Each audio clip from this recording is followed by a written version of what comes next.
மக்கா வணக்கம். போதைப்பொருள் கடத்தல் மன்னன் ஜாஃபர் சாதிக்கோட மனைவி கிட்டையும் தம்பி கிட்டையும் தீவிர விசாரணைகள் நடந்திருக்கு. எப்படியெல்லாம் காசு வந்தது, அதை எப்படியெல்லாம் யார் யாருக்கெல்லாம் கொடுத்தாங்கன்னு பல விவரங்களை அதிகாரிகள் விசாரணை பண்ணதாக தகவல். பல மணி நேரம் விசாரிச்சிருக்காங்கப்பா. அடுத்தடுத்து ஜாஃபர் சாதிக் கூட நெருக்கமாக இருந்தவங்ககிட்டலாம் விசாரிக்க போகிறாங்க. கூடிய சீக்கிரம் பல உண்மைகள் வெளியே வரப்போகுது. என்னென்னு அது வரும்போது பார்ப்போம். இப்போ போய் இன்னைக்கு உண்டான குறுஞ்செய்திகளை பாருங்கள், அப்புறமா விரிவான செய்திகளை சொல்கிறேன். ஐயா கருணாநிதியோட சொந்த ஊர் பக்கம் ஒரு கிராமத்தில் சாலைகள் குண்டும் குழியுமா கிடக்குயா. ஐயாவோட ஊர் பக்கமே இப்படி இருக்குன்னு சொன்னால் மற்றதெல்லாம் என்னன்னு சொல்ல. 3 வருஷமா என்னதான் ஆட்சி பண்ணுதாங்களோ தெரியல.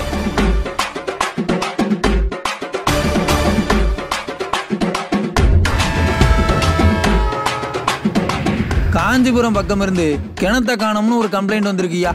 திமுக உள்ளாட்சி பிரதிநிதிகள் கிணத்துக்கு மூடி போடுறோம்னு சொன்னாங்களாம். ஜனங்களும் சரின்னு சொல்லியிருக்காங்க. மூடி போடுறேன்னு சொன்னவங்க கிணத்தையே மூடி போட்டு போயிட்டாங்களாம்.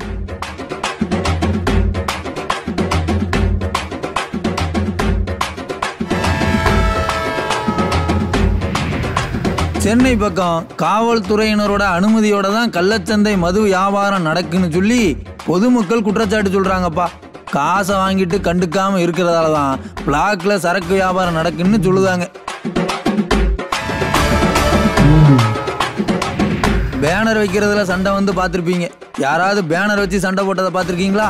ஐயா பொன்முடியோட ஆதரவாளர்களும் அமைச்சர் மஸ்தானோட ஆதரவாளர்களும் பேனர் வச்சு சண்டை போடுதாங்க ஐயா. இவங்க அவங்களையும் அவங்க இவங்களையும் வெறுப்பேற்றிக்கிட்டு இருக்காங்க.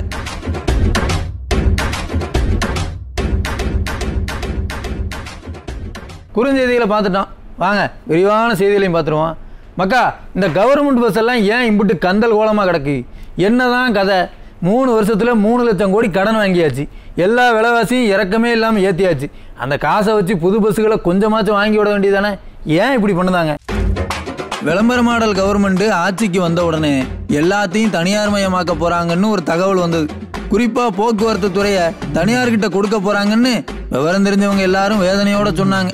அதுக்கு ஏற்ற மாதிரியே ஊழியர்களை தனியார் நிறுவனங்கள் மூலமாக ஒப்பந்தத்தில் வேலைக்கு எடுக்கிறது, பஸ்ஸை மெயின்டைன் பண்ண தனியார் கம்பெனிகள்கிட்ட கொடுக்க முயற்சி பண்ணுறதுன்னு சில முயற்சிகள் நடந்தது.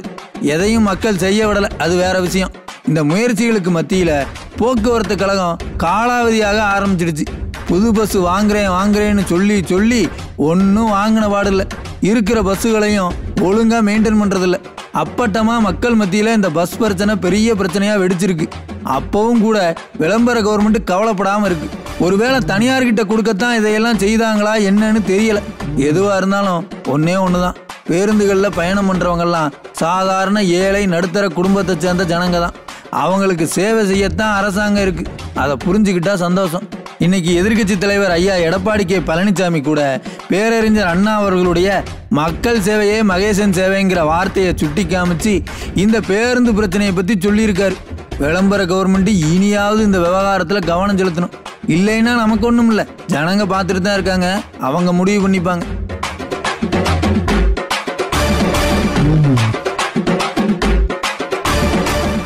விழுப்புரத்தில் திமுகவோட நிலைமை விழுந்து சிரிக்கிற மாதிரி இருக்கு. பேனர் வைக்கிறதுல கூட ஒத்துமையாக வைக்க மாட்டேங்காங்க. அமைச்சர் பெருமக்கள் ஐயா பொன்முடிக்கும் மஸ்தானுக்கும் நடக்கிற பனிப்போர் எல்லாருக்கும் தெரியும். அந்த போரால் உடன்பிறப்புகள் அக்கப்போர் பண்ணிக்கிட்டு இருக்காங்க. 3 வருஷ ஆட்சியில் தமிழ்நாட்டையே புலம்ப வச்சவர் நம்ம ஐயா ஸ்டாலின். அப்படிப்பட்ட ஐயாவையே ஒருத்தர் புலம்ப வச்சாருன்னா அது நம்ம அமைச்சர் பொன்முடி தான். நாள்தோறும் காலையில் நம்மவர்கள் யாரும் எந்த புது பிரச்சனையும் உருவாக்கி இருக்க கூடாது என்று நினைப்போடு தான் நான் கண் விழிக்கிறேன். இது சில நேரங்களில் தூங்க விடாமல் கூட ஆக்கி விடுகிறது. ஐயா பொன்முடி தொடர்ந்து பல சர்ச்சைகளில் சிக்கிட்டு இருந்தப்ப தான் ஒரு கேஸில் தீர்ப்பு வந்தது. கொஞ்ச நாள் அமைச்சர் பதவி இல்லாமல் இருந்தார். இந்த சின்ன கேப்பில் அமைச்சர் மஸ்தான் ஸ்கோர் பண்ண ஆரம்பிச்சிட்டாரு. விழுப்புரம் திமுகவில் ஏற்கனவே புகைச்சல் இருந்துச்சு. அமைச்சர் மஸ்தானோட செயல்பாடுகளால் பிரச்சனை கொழுந்து விட்டு எரிய ஆரம்பிச்சது. இந்த நேரம் பார்த்து ஐயா பொன்முடிக்கு வேற மறுபடியும் பதவி கிடைச்சதா நிலைமை இன்னும் ரொம்ப மோசமாயிட்டு. பொது மேடையில் 2 அமைச்சர்களும் சண்டை போட்டுக்கிற அளவுக்கு உட்கட்சி சண்டை பெருசாயிடுச்சு.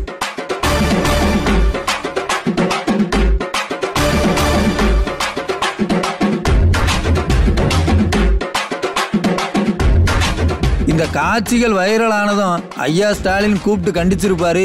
இனி 2 பேரும் ஒத்துமையா இருந்து கலகப்பணி செய்வாங்கன்னு பார்த்தா இன்னும் பிரச்சனை ஓயல. ஐயா கருணாநிதிக்கு பிறந்த நாள் வருதில்ல, அதை கொண்டாடுறதுக்காக உடன்பிறப்புகள் ஊர் பூரா பேனர் வச்சுக்கிட்டு இருக்காங்க. அந்த வகையில் திண்டிவனத்தில் திமுக கவுன்சிலர் ஒருத்தர் பேனர் வச்சிருக்காரு. அந்த பேனரில் ஐயா பொன்முடியோட ஃபோட்டோவை பெருசாகவும் ஐயா மஸ்தானோட ஃபோட்டோவை ரொம்ப சின்னதாகவும் போட்டிருக்காரு. உண்மையை சொல்லணும்னா ஜனங்க இதை கவனிக்கவே இல்லை. ஆனால் மஸ்தானோட ஆதரவாளர்கள் கவனித்து இது அமைச்சருக்கு ஏற்பட்ட பெரிய அவமானம்னு புலம்பி போலீஸ் மூலமாக திமுக கவுன்சிலர்கிட்ட சத்தம் போட்டிருக்காங்க. பேனர் மக்களுக்கு இடைஞ்சலா இருக்கு, எடுங்கன்னு மஸ்தான் ஆதரவாளர்கள் சொல்லி கொடுத்த மாதிரியே காவல்துறையினர் சொன்னதாக தெரியுது. அதுக்கெல்லாம் ஐயா பொன்முடியோட ஆதரவாளர்கள் பயப்படுவாங்களா? திமுக கவுன்சிலர் பேனரை எடுக்கல. இதனால இப்ப என்ன செய்யறதுன்னு தெரியாம அமைச்சர் மஸ்தானோட ஆதரவாளர்கள் கையை பிணைஞ்சிக்கிட்டு இருக்காங்க. இப்ப மஸ்தானோட ஆதரவாளர்கள் வைக்க போற பேனர்ல எல்லாம் அமைச்சர் பொன்முடியோட படத்தை முடிஞ்ச வரைக்கும் போடவே வேண்டாம்னு முடிவு பண்ணியிருக்காங்களாம். அட நாம சொல்லல சாமி, உடன்பிறப்புகள் புலம்புறாங்க. அவங்க புலம்புல நாம சொல்றோம் அம்பிட்டு தான்.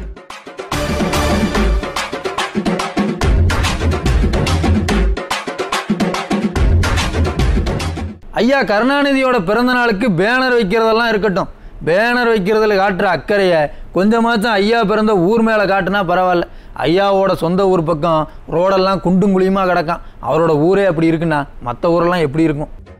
நாகப்பட்டினம் மாவட்டம் திருக்குவளை பக்கம் மேலே வாழக்கரை ஊராட்சியில் ரோடு குண்டும் குழியுமாக கிடக்கியா. ரோட்டுக்கு நடுவில் பெரிய பள்ளம் இருக்கிறதால பஸ்ஸு வரமாட்டிக்கு. பஸ்ஸு வரலன்னா என்ன, ஆட்டோ பிடிச்சி போகலான்னு பார்த்தா ஆட்டோக்காரங்க ஊர் பேரை சொன்னாலே முடியாதுங்கிறேன். சரி வண்டி வாங்கி நாமளே ஓட்டிட்டு போகலாம்னா இந்த ரோட்டில் எப்படி ஓட்ட? ஏற்கனவே இப்படி வண்டியில் போன பல பேர் வயக்காட்டுக்குள்ளேயும் வாய்க்காலுக்குள்ளேயும் விழுந்திருக்காங்க. அதனால் வண்டி வாங்கி ஓட்டவும் வழி இல்லை. பள்ளிக்கூடம் போகிற பிள்ளைகளில் ஆரம்பித்து உரமுட்டை வாங்க போகிற விவசாயி வரைக்கும் எல்லாரும் சிரமப்படுதாங்க. ஏல திராவிட மாடல் ஆட்சியில் பெரும்பாலான ஊர்களில் ரோடு இப்படி மட்டமாக தான் கிடக்கு. சென்னையிலேயே குண்டும் குழியுமான சாலைகள் இருக்குது. அதென்ன இந்த ஊரை மட்டும் ஸ்பெஷலாக சொல்லுதுன்னு நீங்கள் கேட்கலாம். மற்ற ஊர்களை விட இந்த ஊருக்கு ஒரு சிறப்பு இருக்குது. ஐயா கருணாநிதியோட சொந்த ஊரான திருக்கோவளைக்கு பக்கத்தில் தான் இந்த ஊர் இருக்குது. ஐயாவோட ஊர் பக்கமே சாலை வசதி இந்த ஆக்கத்தில் இருக்குன்னு சொன்னால் திராவிட மாடல் ஆட்சியோட 3 வருஷ வேதனை எப்படி இருக்குன்னு பார்த்துக்கோங்க. அதுக்காகத்தான் இப்படி விளக்கமாக இந்த செய்தியை சொல்லுதேன். பேனர் வைக்கிறேன், அபிஷேகம் பண்ணுறேன்னு அலம்பல் பண்ணாமல் குறைஞ்சபட்சம் ஐயாவோட ஊர் பக்கமாச்சும் எதனா நல்ல திட்டங்களை பண்ணுங்கப்பா. ஆனால் நாங்கள் சொல்லலை, அந்த ஊர் ஜனங்க சொல்கிறாங்க. இந்த விளம்பர ஆட்சியில் முதல்ல அம்பலப்பட்ட அட்டூழியம் எதுன்னு கேட்டிங்கன்னா அது நம்ம டாஸ்மாகில் நடக்கிற அட்டூழியங்கள் தான். பாட்டிலுக்கு 10 பிளாக்ல சரக்கு வியாபாரம் நடக்கிறதுன்னு பல செய்திகளை பலமுறை சொல்லியாச்சு. இன்னும் திருந்தின மாடல. இந்தா இப்போ கூட டாஸ்மாகில் ஒரு காவல்துறை அதிகாரி உள்ளே போயிட்டு வெளியே வர்ற காட்சிகள் வெளியாயிருக்கு. அதை கொஞ்சம் பாருங்கள். வடசென்னை பக்கம் காவல்துறையோட அனுமதியோட கள்ளச்சந்தையில் மது விற்கிறாங்கன்னு தகவல் வந்ததுயா. காவலர் ஒருத்தர் டாஸ்மாக்குள்ளே போயிட்டு வராரு. அந்த காட்சி தான் இந்த குற்றச்சாட்டுக்கு சாட்சின்னு நாம சொல்லலை, ஜனங்க சொல்கிறாங்க. எண்ணூர் ராமகிருஷ்ணா நகர் பக்கம் ஒரு டாஸ்மாக் கடை இருக்குது. இந்த கடையோட உரிமையாளர் 10 மணிக்கு கடையை சாத்திடுறாரு. ஆனால் வியாபாரத்தை மட்டும் நிறுத்த மாட்டேங்கிறார். ஆட்கள் வர்றாங்க, சரக்கு வாங்குறாங்க, அவங்க வாட்டுக்கு போகிறாங்க. டைம் லிமிட்டே இல்லாமல் வியாபாரம் நடக்குது. இப்படி பிளாக்ல சரக்கு விற்கிறதுக்காக காவல்துறைக்கு 2000லேருந்து 3000 வரைக்கும் மாமூல் கொடுக்காங்கன்னு விவரம் தெரிஞ்சவங்க சொல்கிறாங்க. ஒரு காவலர் ஒருத்தரும் டாஸ்மாக் கடைக்குள்ள யூனிஃபார்மோட போயிட்டு வர்ற காட்சிகள் வெளியாயிருக்கு. என்ன வாங்கினார், எவ்வளோ வாங்கினாருன்னு தெரியல, அது விசாரிச்சாதான் தெரியும். இந்த ஒரு காட்சியை வச்சு மட்டும் சொல்லலாமக்கா. கொஞ்ச நாள் முன்னாடி இதே சென்னையில் பிளாக்ல சரக்கு விற்கிற ஒரு பெண் காவல்துறைக்கு லஞ்சம் கொடுக்கணும்னு புலம்புன வீடியோ வெளியே வந்தது. ஞாபகம் இருக்கா? எல்லாத்தையும் கூட்டி கழிச்சு பாருங்க, சந்தேகம் தன்னை போல வரும். விசாரிச்சு நடவடிக்கை எடுக்கலன்ட்டு வைங்களேன், கள்ளச்சந்தை வியாபாரத்தை தடுக்கவே முடியாது. அட நாம சொல்லலை, ஜனங்க சொல்கிறாங்க. அரசாங்கம் நடவடிக்கை எடுக்கான்னு பார்ப்போம்.